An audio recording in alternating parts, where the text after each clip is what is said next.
everyone. So in this two-part series, I'm going to cover the barbell deadlift. I had a lot of questions about the setup process, the grip, how to get into the stance, whether it's sumo or it's conventional. So I'm going to break this into two sections because I could teach for hours just on the deadlift itself. So the barbell deadlift, it's one of the three main power lifts. So if you ever wanted to do a competition, powerlifting competition, the barbell deadlift will be one of those lifts. There's a couple different things you want to consider when it comes to the barbell deadlift. First, are you ready to be in this position with the load in front of you?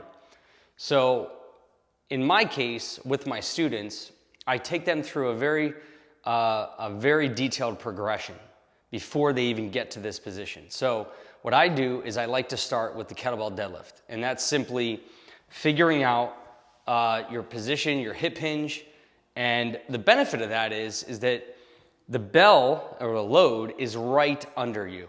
In fact, in the deviate start, it's behind you. So it really teaches the student, number one, how to breathe, what's the best foot placement, how to actually feel power from the ground, how to push into the ground, how to wedge, spine position, shoulder position. So we'll spend a few sessions just going over the kettlebell deadlift first before I even get to the bar. The second progression I like to use is to go to a hex bar. A hex bar is simply a bar where you stand in the middle of, and on the sides you have sort of the same setup like this, except imagine that I'm standing in between these two plates. So the difference is that the load's still not in front of you, it's right off to your side or in the middle of your body. Your grip position is different as well, so your grip position is more like this. The kettlebell is underneath you with a double overhand grip, or you could do a thumb out grip. It depends on what feels comfortable for you. Hex bar, you only have one type of grip, which is thumbs up, and you're gonna grip this way. So it's really friendly on the shoulders, and also it's the next level up, in my opinion, to getting to the straight bar, because you can really stack on a lot of weight in the hex bar. And perhaps maybe we do another video on just the hex bar. If the student is comfortable lifting the kettlebell and really ingraining a good pattern in the deadlift, and then they go to the hex bar and they're able to maintain that with a little bit heavier weight, then I feel comfortable going to the straight bar. And one of the biggest differences, number one, like I said before, is the load is in front of you now. So it puts a lot more emphasis on the posterior chain of your body, so your back area. So the first thing you have to figure out is your stance. When you're going up to the bar, when your hands are outside of your knees, that's called a conventional deadlift. When the hands are in between the knees, it's called a sumo deadlift. So based on what's the most comfortable, what is the most powerful, most confident stance for you, that's what we need to go with. So I like to experiment with both different types of stances, relatively lightweight, nothing too light and nothing too heavy. It has to be enough weight that when you get into position and you're pushing through that ground, I want to know which stance immediately feels better to you, and then we're going to go with that. That doesn't mean that we ignore the other position that you can lift from, but for now we're just going to put that on the back burner, and we're going to train the stance that feels comfortable for you. So let's just talk really briefly about the conventional. The conventional, like I said, the hands are outside the knees. So I tend to take a narrower stance. I feel like for most people, that's a stronger stance because your feet are directly under you, so you get a good push off here. Hand position, right outside the knees. So you don't want to go too far out, and you don't want to go too close that your knees buckle. You want to get those hands right outside the knees. The most important thing here, no matter what stance you pick, is that you're evenly spaced within the bar.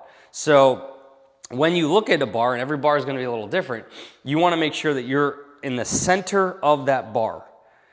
And you want to make sure that your feet, if you do a slight turnout, are symmetrical, all right?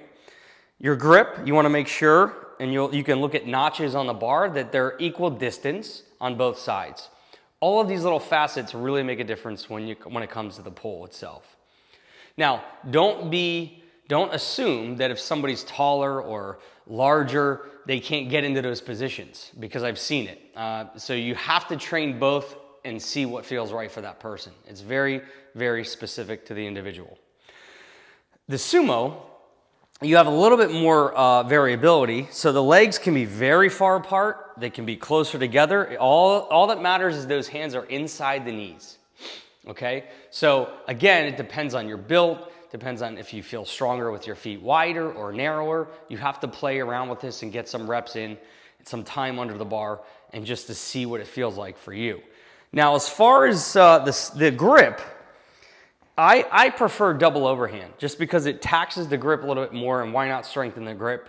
Also, it provides a nice feeling where the student can actually break the bar and really engage the armpit, the lats, and get rid of the shoulders. So if I have a grip where I'm doing over-under, it's much harder to find that position on the bar as far as breaking it at the start as opposed to double overhand.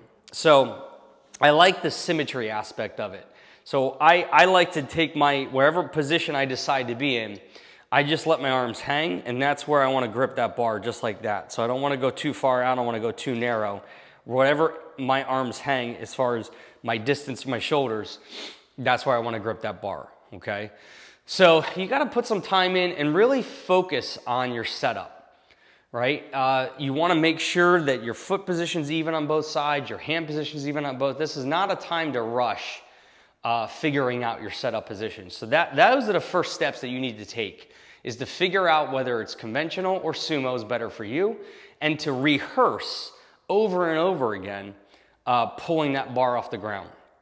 Again, I would go relatively light, but not too light, not too heavy. Find that mid-range and do 1 rep at a time. That's how you're gonna get good at practicing your setup. For example, if I'm pulling a sumo, I'm gonna take my time, get my setup position, I'm gonna pull, I'm gonna put it down, and I'm gonna reset. Take the hands off the bar, because it gives you that opportunity to rehearse each rep every single time. So this is part 1 of part 2 in the series. The second part, I'm going to discuss the wedging aspect and how do I create tension underneath the bar. Try it out.